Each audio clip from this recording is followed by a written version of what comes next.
Salve pessoal, tudo bem? Obrigado aí pela presença. Estamos aqui em mais um vídeo do canal.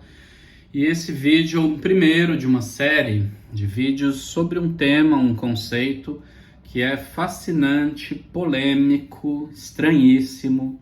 Nos convida a muitas coisas, a muitas reflexões sobre a condição humana, sobre a situação atual do mundo. Um conceito, como eu costumo trabalhar, que é um conceito transdisciplinar também, que amarra todas as ciências praticamente. É um conceito que tem expandido muito o imaginário humano, né?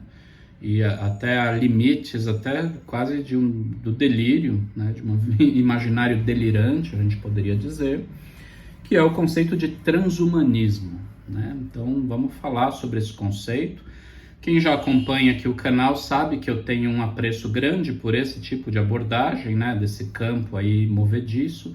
Então já tem alguns vídeos aqui, a gente já tem conversado um pouco sobre o conceito de humanismo, né, porque existe todo um guarda-chuva, né, a gente pode dizer que o pós-humanismo é um grande guarda-chuva de vários fenômenos contemporâneos em torno da morte, do esgotamento, do colapso, do fim do chamado projeto humanista, né? Ou seja, das teorias e da estruturação do mundo a partir de valores e crenças humanistas.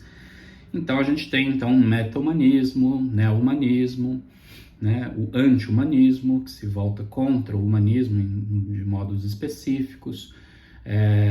Temos um neo-humanismo, né, que tenta ali reconstruir o humanismo sob várias formas, enfim, e várias outras designações, como pós-humano, né, meta-humano, neo-humano, anti-humano, e aí o transhumanismo é uma dessas, né? Então a gente costuma dizer que todos eles estariam dentro desse grande guarda-chuva, que seria o guarda-chuva do pós-humanismo, ou seja, tudo aquilo que vem depois da narrativa humanista. A gente já explorou bastante aqui, né, esses outros, principalmente o humanismo, né, mas também as outras denominações eu também as tenho explorado aqui. Eu acho que é um campo muito fértil aí para debate, para reflexão. E o transhumanismo talvez seja um dos campos mais potentes, né, dessa miríade aí de termos e dessa flutuação em torno aí dessa eventual, né, morte ou esse eventual colapso do humanismo. Eu digo eventual porque, né, quando a gente vai discutir lá os outros vídeos que nós estamos discutindo o conceito de humanismo, as coisas não são tão simples assim. E há muitos até transhumanistas que se consideram, no fundo, herdeiros do humanismo. Eles acreditam até que o transhumanismo é um outro termo, é um outro nome para designar, né, a expansão ainda maior daquilo que foi construído pelo humanismo ao longo de mais de 2000 anos. Então é uma seara aí movediça, escorregadia, né, extremamente complexa, e por isso é fascinante, por isso que é bom aqui para a gente abordar no sentido da filosofia. Mobiliza muitos conceitos de arte também, obviamente, né, que é o segundo pilar aqui do canal, em termos de ficção científica, né. No fundo, os autores de ficção científica são os primeiros a pensar e a tematizar de fato, né, muito antes da filosofia, imaginários, né, cenários possíveis, disruptivos, futuros, e seres humanos, né, e seres transhumanos, né, o que seriam seres que não seriam apenas humanos, mas transhumanos. Isso já vem da ficção científica, vem desde o século XIX, e a gente pode até retroagir isso mais, né, pretendo fazer aqui essa reconstrução para a gente entender de onde vem esse imaginário maquínico, né, esse imaginário inorgânico também, imaginar um humano que ele é moldado pela tecnologia. Então, a gente tem um humano na fronteira das máquinas, na fronteira da tecnologia e na fronteira de outras formas aí de alteração do humano. Então, isso tem bastante coisa para a gente falar, né? Então, assim, e também, enfim, da ficção científica que se antecedeu isso. E também a terceira matriz, que é a ciência, obviamente, a tecnociência, né? Que aí esse termo do transhumanismo está praticamente alocado dentro da questão da tecnociência, que é essa questão central aí do mundo atual. Então, assim, tem todas essas linhas. Por onde é bom a gente começar? Em primeiro lugar, assim, é começar pensando um pouco na própria definição do conceito, né? E para a gente poder estabilizar esse conceito, depois a gente pode fazer uma pequena história dele, uma historicidade, para entender o passo a passo, assim, quem são os principais autores, dilemas, quais são os proponentes, para a gente ir construindo aí esse mega conceito, né, de transhumanismo. Em primeiro lugar, assim, é interessante a gente demarcar o que seria um transhumano e o transhumanismo. Então, qual que seria? Haveria uma diferença entre essas duas coisas? Há um pouco de diferença. Se a gente pensar que o transhumanismo, né, é um movimento coeso, né, que surge no século XX, ele se batiza assim, você tem movimentos, você tem pessoas, proponentes, intelectuais, artistas, cientistas até, que se autodefinem transhumanistas, mas aqui eu teria que retomar com vocês aquela ideia da humanização e da hominização, né? Humanização, então, é aquele sentido um pouco mais estrito, que seria o sentido mesmo de se enquadrar dentro, né, da teoria e das narrativas do chamado humanismo, ou seja, o humanismo ele tem uma especificidade assim, mais menor mesmo do ponto de vista temporal. Quando eu digo menor, assim, que ele teria 3, 4 mil anos aí de origem e de estrutura, né, o humanismo como um discurso, como uma narrativa coesa. Então, o transhumanismo é aquele movimento que tenta costurar e abrir, né, linhas de fuga, como diria Deleuze-Guattari, dentro do próprio humanismo, né? Então, é como um modo de partir-se da ideia humanista e transcendê-la. Essa noção de transcendência é super importante aqui. Então, isso a gente chama hipótese que a gente pode pensar. Então, o transhumanismo como um ponto de virada, um turning point em relação à tradição humanista, né? É um ir além do humanismo. E aí, então, não existiria uma ruptura, né? E por isso que o termo pós-humanismo, às vezes, ele é um pouco capcioso, porque ele nos leva a crer que o humanismo, de fato, acabou e que tudo que vem agora é posterior ao humanismo, né? Sendo que existem muitos dilemas ali, uma rede ali de debates que mostram que a coisa não é tão simples assim. Então, esse seria o primeiro campo aqui do transhumanismo, né? Nessa acepção mais específica do termo. Se nós formos pensar no conceito de transhumano, aí nós teríamos que alocar já essa mutação que está sendo vivida e que é uma das bases das ideias, das propostas transhumanistas, dentro do processo da hominização. Ou seja, daí pensar, na verdade, que o que os transhumanistas estão querendo fazer é alterar a fisionomia, a biologia, a natureza humana, no que ela tem de mais profundo, de mais consolidado ao longo de milhões de anos, e é isso que eles estão tentando alterar a partir da biotecnologia, da engenharia genética, da nanotecnologia e de todas as outras formas possíveis aí de intervenção, de plasticidade, né, de manipulação e de alteração disso que nós chamamos de natureza humana, ou seja, do humano entendido como sapiens, como ser biológico.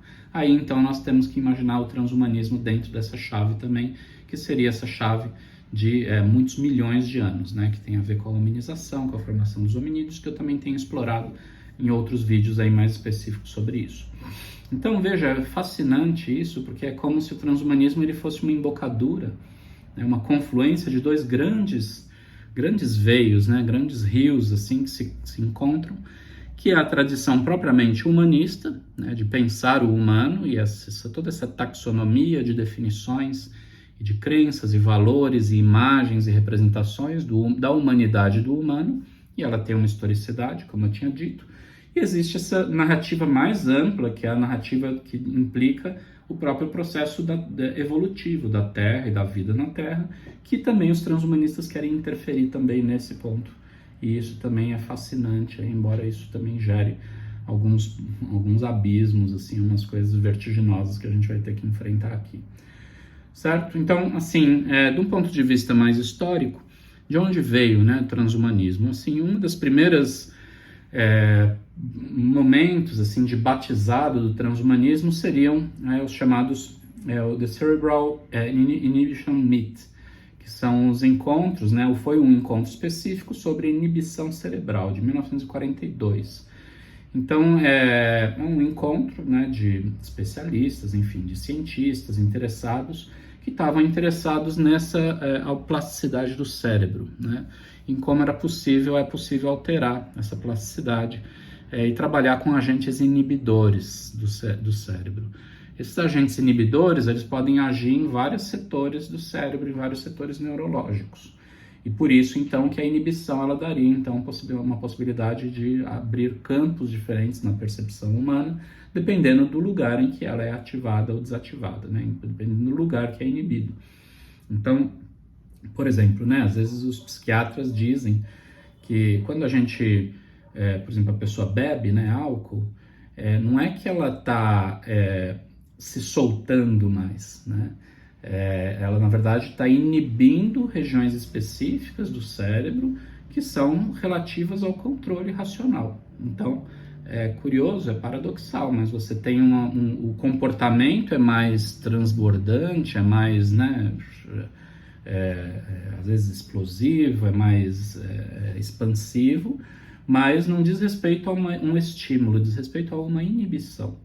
Então, essas relações entre inibição, estímulo, potencialização, eles são relações muito fortes aqui quando a gente começa a pensar nisso. E esse conceito de inibição, ele já diz respeito a um conceito do filósofo Peter Sloterdijk, que eu cito sempre bastante, é um autor que eu estudo já há muito tempo, que é o conceito de desinibição, os agentes desinibidores da modernidade.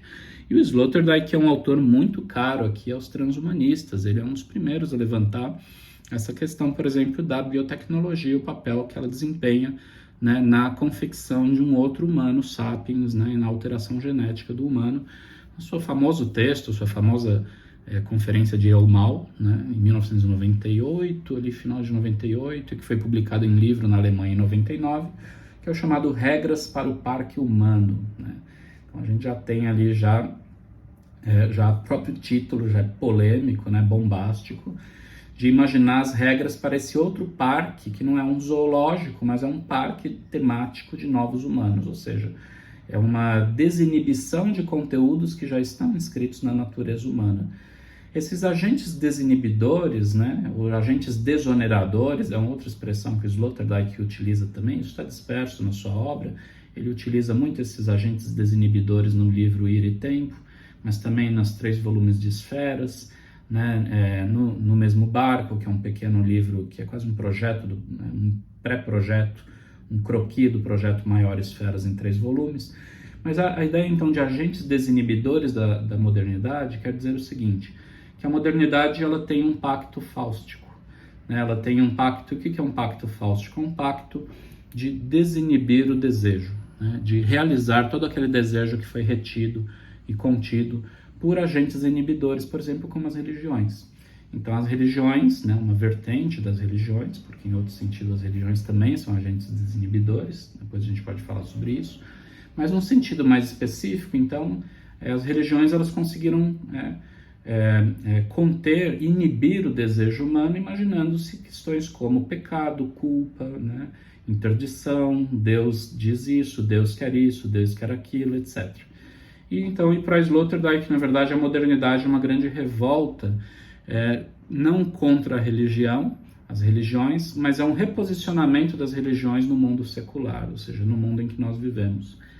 Então, é como se, ao invés de a gente pensar num além, inibirmos nosso desejo para preservar a nossa amortalidade para um mundo do além, o humano, na modernidade, ele começa a projetar essa aspiração e essa esperança, né, de imortalização ou de amortalização, depois a gente fala sobre a diferença entre essas duas coisas, no próprio mundo. E por isso a tecnociência é um instrumento central para isso, ou seja, alterar a natureza humana, alterar a natureza, alterar o mundo, alterar a realidade. Isso está no protocolo da tecnociência, que surge com a modernidade, e que a tecnociência é o grande agente desonerador e desinibidor do desejo humano. Então, isso já está ali, a gente já pode pensar nisso num grande movimento, né? E isso já está também previsto, essa noção desses primeiros estudos da década de 40 sobre inibição cerebral. Eu acho, assim, também interessantes, também na década de 40, entre 46 e 53, houve um ciclo de conferências chamadas Conferências Macy, né, que ocorreram ali, essas conferências foram organizadas por um promotor, um pensador, um estimulador chamado Frank Fremont Smith, que era um diretor da Josiah Macy Foundation, que é a proponente, a organizadora desses encontros Macy, dessas conferências Macy, e isso ocorreu ali entre 46 e 53. Eu acho esse momento mais interessante para a gente pensar a fundação do transhumanismo. Eu estou dizendo sempre fundação em termos quase que documentais mesmo, né? Quando algumas bases do conceito, né, de transhumanismo começam a ser lançadas, e não como imaginário, porque se a gente pensar no imaginário, a gente pode imaginar, por exemplo, que o Frankenstein da Mary Shelley é transhumanista, ou que alguns autores do Renascimento também, e do século XVIII, né, a gente pode pensar que são autores que já estão vendo já essa plasticidade, essa transformação humana. E até alguns mitos gregos antigos também, que já são mitos transhumanistas, porque eles também imaginam essa imensa transformação do humano. E mais ainda, e mais arcaico ainda, que é uma tese que eu gosto, que a primeira grande saber espiritual da humanidade, um dos mais antigos, cujos vestígios estão na África, na Ásia, no Oriente Médio, na Mesopotâmia e até aqui nas Américas, né, na Europa também, que é a alquimia. A alquimia é a primeira religião tecnológica, uma das primeiras religiões humanas, uma das primeiras espiritualidades, se a gente pode dizer assim, porque, enfim, para nos constituir como religião, mas é uma religião fundada sobre a tecnologia. Então a gente poderia pensar, então, fazer regressar o transhumanismo lá para as origens da cultura humana, né, os primórdios mesmo, na pré-história, até onde surgiu no Paleolítico Superior, né, e depois na Idade do Ferro, do Bronze, né, mesmo a Idade da Pedra, em que você tem essa materialidade, seja do ferro, do bronze, da fundição e das pedras, muito ligadas à manufatura e às primeiras técnicas e tecnologias, e isso já infunde na mente humana algumas imagens de divindades, etc., e de transcendência, e essa relação entre tecnologia e transcendência, ela está totalmente alocada na alquimia, e isso a gente poderia fazer um curso inteiro só imaginando isso, né, que eu conheço relativamente bem aí os tratados alquímicos, né, principalmente os tratados da Renascença Europeia, que é a explosão dos tratados alquímicos, século XV, XVI, XVII, mas também essa origem antropológica da alquimia. Então, a gente poderia fazer todo esse percurso. Mas aqui eu estou tentando rastrear para e passo esses momentos um pouco mais específicos aqui mesmo do século XX, e vamos continuar com esse assunto mais para frente num próximo vídeo, tá bom? Até mais, eu vejo vocês daqui a pouco.